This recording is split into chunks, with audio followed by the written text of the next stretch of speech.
de terra, a 7 palmos do chão, já estaria enterrado. Essa é a grande realidade. Fala pessoal, sejam bem-vindos. Começando mais um vídeo recheado de informações importantíssimas. Mas antes, inscreva-se agora mesmo no canal, deixe o seu like e compartilhe esse vídeo com o máximo de pessoas. Assim você vai estar me ajudando demais. Giro na tela e notícias a seguir.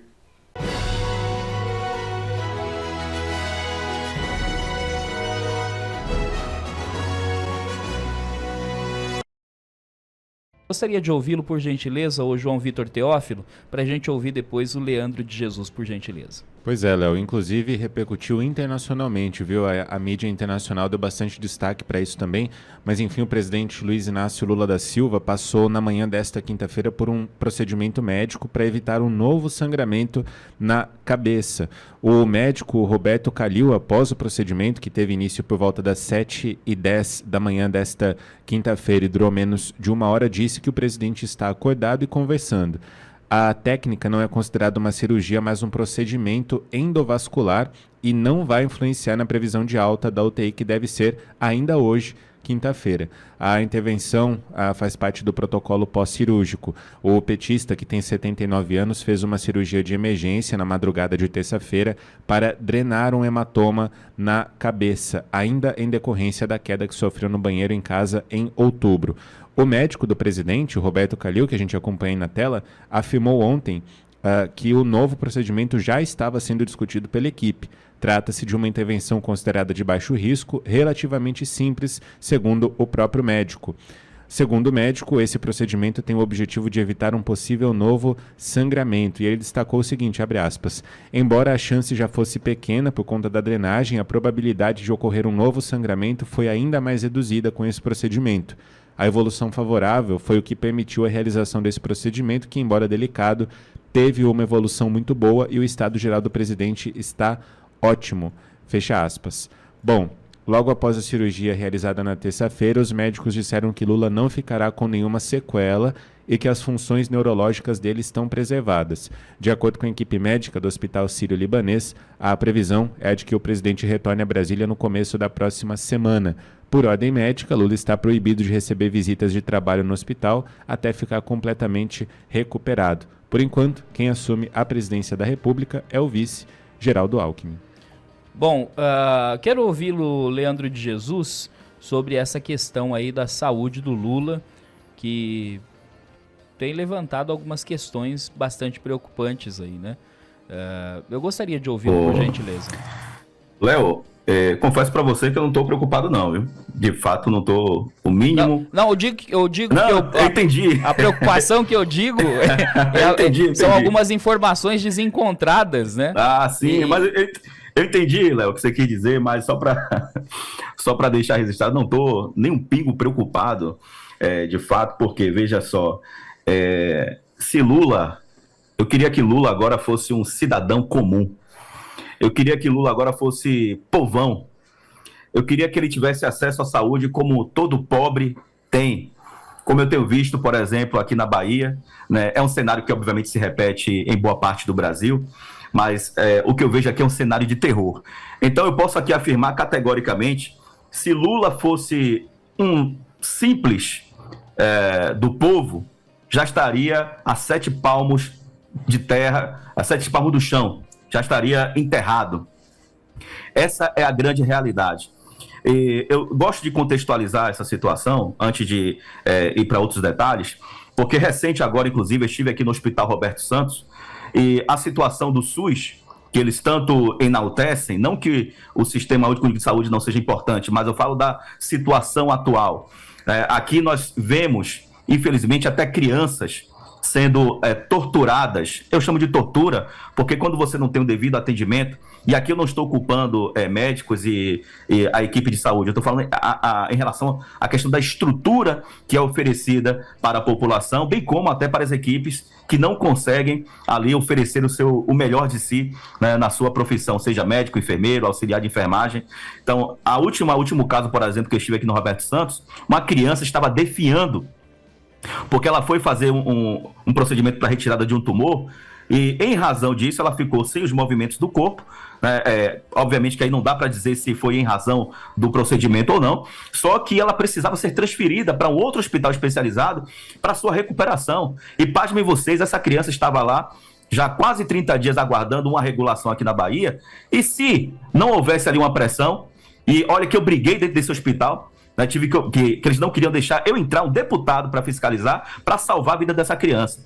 Então, em razão de muita pressão, nós conseguimos transferir e essa criança agora está fazendo ali o procedimento. Só que são outros tantos casos do povo comum. E aí eu pergunto, eu queria agora, aliás, eu afirmo, eu queria que Lula agora fosse povo, povão, comum, SUS, Roberto Santos aqui, ou qualquer outro hospital público, para ver o que estaria acontecendo agora com a vida dele, a recuperação, o atendimento, a qualidade. Então, para ele, realmente, embora seja uma situação de certa gravidade, mas para ele está tudo bem, está de boa. O povo é que anda se ferrando aqui com esse tipo de atendimento aqui, não só na Bahia, mas em todos os lugares. Mas, assim, a situação do Lula e a situação hoje, a crise que vive o PT, o governo, digamos assim, podemos fazer uma comparação. O que vive o PT hoje e o que vive o governo Lula hoje é a situação da saúde do próprio presidente. Está com um pé lá e um pé cá. Né? É um pé na cova e um pé aqui tentando ainda continuar a destruir a vida do povo brasileiro. Então, assim, olha, eu não vou deixar que os meus pensamentos intrusivos aqui, né, venham a baila aqui, né, venham à luz. Mas acho que, como eu comecei, não estou preocupado. Talvez seja um livramento, né, que o povo brasileiro precisa, porque esse sujeito vem causando muitos problemas, destruição em nosso país, muito sofrimento, sem sombra de dúvidas, muitas vidas estão sendo destruídas em razão deste governo Lula. Então, sinceramente, né, que o destino traga bons ares para o Brasil. Gleice abre o jogo e antevê possibilidade da morte do PT. É isso mesmo. O PT, na realidade, foi ressuscitado pelos ministros do Supremo Tribunal Federal. Sem credibilidade, envolto em um emaranhado de falcatruas, o PT foi novamente útil ao sistema. Mas é um partido sem voto. O resultado do último pleito municipal escancara essa realidade. Gleice Hoffmann, atual presidente da legenda, diz isso mesmo, mas em outra forma. Ir para o centro pode ser a morte do PT, disse Gleice em entrevista para o Globo. Há pessoas que defendem a necessidade de o PT fazer um movimento para o centro, buscando se adequar aos novos tempos. Como vê isso? Foi perguntado a Gleice, que respondeu: diálogo político com o centro nós tivemos na campanha e ampliamos no governo. Já tentaram matar o PT e não conseguiram. Não podem pedir agora para que o PT se suicide, rompendo com a base social que nos trouxe até aqui. A verdade é que se não fosse o STF, o PT já estaria morto há muito tempo. Em uma manifestação recente, o presidente não foi categórico se será candidato. Vê como certa a candidatura. Também foi perguntado a Gleice, que respondeu: ele é fundamental para ganharmos as eleições. Não vejo outro nome com capacidade na disputa na sociedade brasileira. Mas o problema será que Lula terá saúde e lucidez para concorrer a mais uma eleição? É o que questiona o jornal Estadão. Em editorial publicado nesta quinta-feira 12, o jornal O Estado de São Paulo chamou a atenção para o tema da saúde e idade do presidente Lula. Na avaliação do periódico, a cirurgia pelo qual o petista teve de passar esta semana após sofrer uma queda no banheiro no Palácio do Alvorada em outubro, mostrou que ao menos nos próximos 2 anos, o Brasil precisará lidar abertamente e de maneira responsável com questionamentos sobre a aptidão de Lula para se candidatar à reeleição em 2026. Entre avaliações mais sensíveis e cuidadosas diante do estado de saúde do presidente e outras que mal escondem o desejo de antecipação de sua retirada de cena, houve também aquelas que são negação em estado bruto. A sensação exibida, especialmente por morubixabas lulopetistas, de que é uma impossibilidade histórica não poder contar com a sua presença em 2026. Mas e aí? Me conta você aqui nos comentários. Lula terá condições à reeleição em 2026? De uma economia importante no mundo. Então, eles fazem uma cirurgia e não informam que vão ter que fazer uma segunda cirurgia.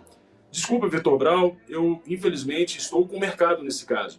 É estranho, no mínimo suspeita essa situação, e acredito que todos que estão desconfiados têm, na verdade, razão de estar desconfiados.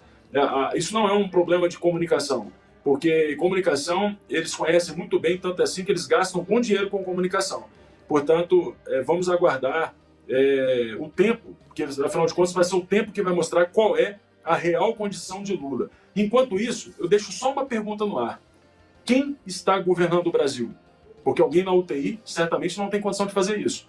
E por que o vice-presidente da República ainda não assumiu, já que o atual presidente não tem condições de tomar decisões da UTI e fazendo sucessivas cirurgias? Eu deixo essa pergunta no ar. Muito bem, com essa eu vou dar as boas-vindas aqui ao deputado federal Evair de Mello. O deputado foi citado pelo Darcio, inclusive, que lembrou desse requerimento apresentado pelo deputado Evair. Ele já está conosco aqui. Deputado, obrigado mais uma vez, viu, pela presença, por ter aceitado o nosso convite. Como é que o senhor está vendo esse quadro da internação e da nova cirurgia do presidente Lula? Cumprimentar todos vocês e que alegria ver o nosso vereador eleito na nossa capital Vitória do Espírito Santo, Darcio Bracarense.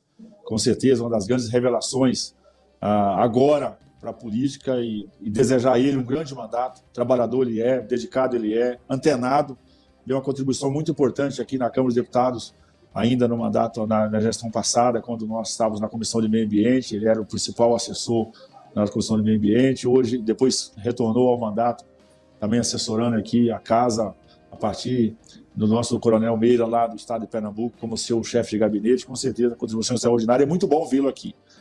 E outro tema que eu milito aqui na casa, que é essa forma displicente, parece, irresponsável para o presidente da República, ele toca o seu mandato e o seu cargo. Especificamente desse tema do acidente, eu fui um dos deputados que queria saber mais sobre esse acidente, porque muito estranho, um espírito que só tinham 2 pessoas e tinham 3 versões do acidente. Ou seja, tem algo estranho, tem algo a esconder, porque como que um lugar acontece algo, só tem 2 pessoas e tem 3 versões diferentes. Se fosse 2 versões, tudo bem, uma para cada uma. Então ficou sem explicações. Como que o presidente da República, daquele acidente, ele não acionou a equipe médica do Palácio do Planalto, de plantão, né? Saiu num carro apaisano, não se sabe com quem, e deu entrada pelas portas dos fundos no hospital de atendimento aqui em Brasília. Algo muito estranho, que era, mesmo que se fosse um acidente, pela relevância do cargo que ele ocupa, afinal de contas, é o presidente da República, né? Deveria ter sido inspecionado, a equipe dos bombeiros de segurança ter acionado o banheiro para saber efetivamente o que aconteceu, porque tem que reformar esse banheiro, né? Tem que olhar os banquinhos, se tem risco de acidente. O presidente da República não pode se expor a essa coisa. E agora vem essa segunda cirurgia, que já era prevista, inclusive, né, da forma que aconteceu. Não vou entrar no mérito mais técnico, porque, enfim, tem muitas perguntas a serem feitas, mas o Darcio procurou absolutamente importante, inadmissível o presidente da República estar numa UTI e não ter transferido o cargo imediatamente. Já estão produzindo legislação para isso. Esse governo é tão ruim e desastroso que todo dia nos obriga a pensar algo novo para que possamos, no futuro, não cometer os mesmos erros, os mesmos equívocos. Estou falando de segurança nacional, estou falando de questão sanitária. O presidente da República, numa UTI, é um homem incapaz, né, de tomar, até porque uma cirurgia na cabeça, tomou lá calmantes, tomou remédios anestésicos, ficou anestesiado, enfim. A gente sabe que a decisão da pessoa, um pós-cirurgia, ainda mais na cabeça, a pessoa está na plena normalidade das suas decisões. Então, muito triste saber que, além de tudo isso, temos um presidente agora também irresponsável com a segurança nacional, uma vez que ele está numa UTI e não teve a humildade de repassar para o seu vice. Algo estranho, porque parece que ele, num caso desse, ele não confia no vice. Para mim, isso está muito claro, né, Zé? Porque não teria motivo nenhum. Qualquer ser humano minimamente racional, né, passaria imediato. Você imagina se o CEO de uma grande companhia, de uma grande empresa, o presidente de uma grande empresa, de um grande banco, imediatamente alguém iria assumir a responsabilidade. Então, é louvável que, além de todos os adjetivos que esse presidente tem, né, agora também ele ganha o adjetivo de irresponsável, uma vez que não teve, no meu caso, não vou fazer julgamento, a humildade de transferir o cargo para o... E você, Fabi, que destaca sobre essa internação e agora esse novo procedimento pelo qual vai ser submetido o Lula? Assista também o Bradock Show ao vivo. Primeiro é o seguinte, não se trata dele querer confiar ou não confiar, partir do momento, a Constituição Federal está valendo ou não, gente, né? Então, o que diz a Constituição Federal? Se for por um breve período, mas acontece que esse breve período do Lula, no caso específico, já saiu do controle, não é questão só daquele períodozinho. Ele está numa UTI, incapaz de exercer realmente o cargo da presidência da República e não pode haver vácuo nisso. Né? Vamos supor aqui, a gente pode. Se o Brasil entrasse numa guerra, exatamente agora, quem tomaria as decisões, não é mesmo? Então, eu estou dando aqui um exemplo, obviamente, né, fora, exagerado, para as pessoas entenderem. Então, a gente não se importa se ele confia ou não confia no vice dele. Foi a chapa eleita. E ele, estando impossibilitado, tem mais do que obrigação, então, de passar esse cargo para o Alckmin. Né? Não é uma escolha nossa também. Se fosse partir de nós, a gente nem teria, né, essa dupla aí dinâmica na presidência. Mas não é a democracia que está valendo, é uma democracia tão relativa que a gente não consegue nem mesmo, né, colocar o que está de forma muito simplista, não tem muita interpretação. Então, quem vai ser, já aproveito o deputado que está aqui, quem vai ser o parlamentar que vai acionar o judiciário? Será que vamos precisar disso? Será que vamos precisar acionar o STF? E não é uma semana qualquer, o deputado está aqui, sabe disso, que essa semana é uma semana essencialmente importante, estão sendo discutidas emendas, a LDO, né, Lei de Diretrizes Orçamentárias, entre outras coisas. Não ter o presidente apto é um prejuízo, embora a gente até ache que ele merecia ficar lá, né, quieto um pouco, mas é questão do que está escrito na Constituição Federal. Então é isso, né? O PT precisa cumprir, o Lula precisa cumprir. Isso realmente é um grande absurdo e o judiciário acho que vai ter que ser, então, acionado. Deixa eu voltar aqui para a nossa pauta para a gente falar sobre a possibilidade de mudança na comunicação do governo Lula. A notícia é a seguinte: escândalo de mega licitação e reclamações de Lula. Quem será o sucessor de Pimenta na SECOM?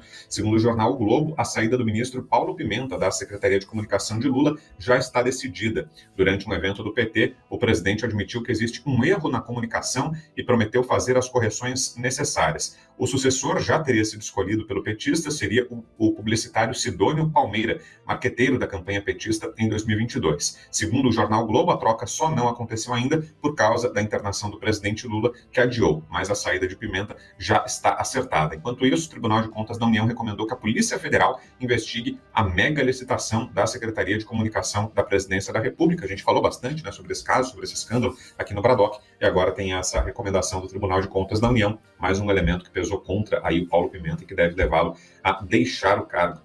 Darcio Bracarense, agora não adianta mudar a comunicação sem reformar as políticas, né, Darcio? Trocar só ministro, trocar nomes não resolve o problema, né? O problema parece mais de conteúdo do que de embalagem, será que não? Exatamente, Vitor Brown. Você foi no cerne da questão. Ou seja, a população está passando fome, está enfrentando a fila do osso, está tendo dificuldade, o dólar passou dos 6,5, 6,9, as coisas estão mais difíceis, a comida está cara, a vida não está fácil, nem um pouco fácil, né? E o emprego está indo embora, porque investimento internacional esquece, está desaparecendo. E aí, de repente, o governo vai resolver o problema. Qual que é o problema? Vamos melhorar a nossa propaganda. Parece até piada, assim, é difícil a gente não ficar surpreso e assustado com tudo isso. É claro, a gente dá risada, mas é de nervoso, porque a gente sabe que tem muita gente sofrendo nessa situação. Agora, em relação a essa licitação especificamente, olha, o Montanha e todo o seu grupo deveria ter sido preso. O Montanha, para quem não sabe, é o apelido do responsável por essa licitação, que foi a maior licitação da história da área de comunicação, né? E ela foi anunciada com antecedência, ou seja, um jornalista anunciou quem seriam os vencedores da licitação um dia antes dela acontecer. Ele fez uma publicação cifrada apontando quem seriam os vencedores e todos eles ligados à turma do Montanha. Portanto, esse é um caso gravíssimo. Quando o Tribunal de Contas fala que a Polícia Federal precisaria entrar no assunto, é porque a Polícia Federal talvez esteja perdendo tempo com velhinhas, né, que ficam orando na porta de quartéis e poderiam estar aí atrás de criminosos, né, graúdos do sistema da institucionalidade brasileira. E, obviamente, Vitor Brau, isso sinaliza, infelizmente, mais uma vez, já que o mercado gosta de obter sinais, que as coisas não vão melhorar. Apenas a forma como cada narrativa, como diria o próprio Lula, será contada para a população. Quer ver mais conteúdos como esse? Então inscreva-se agora mesmo no canal e ative o sininho das notificações. Assim você não perde mais nenhum conteúdo que é postado aqui no canal.